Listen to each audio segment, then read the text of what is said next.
ganz und gar vergesse, wie ich euch ganz geliebt habe, dann ist doch der Name noch da, weil ich nicht aufhören kann, ihn zu rufen.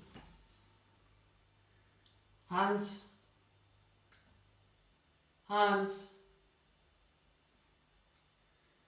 Hans.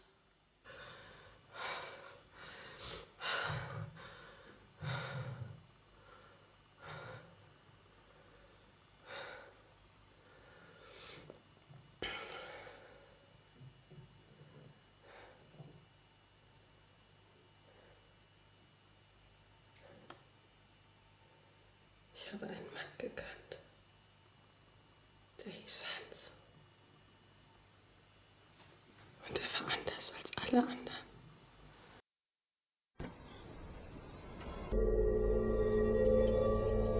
Papa? Warum muss denn das Fahrrad hier rumstehen? Ich wollte dir nur Tschüss sagen. Entschuldige. Aber ich habe mich erschrocken. Immer musst du weg. Ja, aber später feiern wir deinen Geburtstag. Das hast du letztes Jahr auch schon gesagt. Ja, ich weiß. Aber diesmal komme ich wirklich rechtzeitig. Versprochen? Versprochen.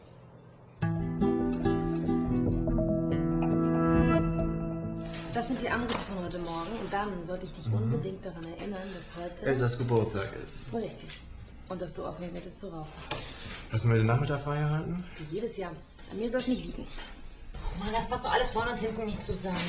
Probleme? Wenn wir 23 mit Bild 25 tauschen, dann schaffen wir die 17 nicht. Bernie ist schon fast 3, ne? Ja, aber wenn ihr die beiden trotzdem tauscht und Bild 27 am Samstagvormittag reinschiebt, dann kriegt ihr die 17 im Donnerstag. Walter Winter, ich hatte Ihnen mein Drehbuch geschickt. Das Mädchen hat sich ausprobiert. Ach, die Lesbengeschichte. Ja, genau. Sie haben es gelesen. Ja. Hat es Ihnen gefallen? Die Exposition ist zu lang. Lassen Sie sich von meiner Assistentin einen Termin geben. Wir sehen uns.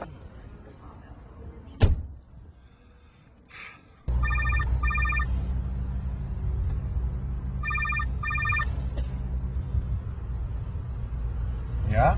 Bernie, ich weiß, du bist auf dem Weg zu deiner Tochter. Aber Greta will das Set verlassen. Was? Weil sie die Szene nicht so spielen darf, wie sie will.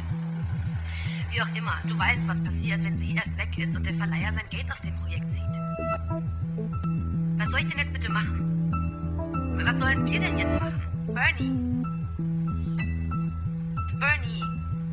Okay, ich fahr vorbei. Bernie, du musst etwas unternehmen. Deine Ex-Frau ist noch. Heute Abend ist es wieder morgen.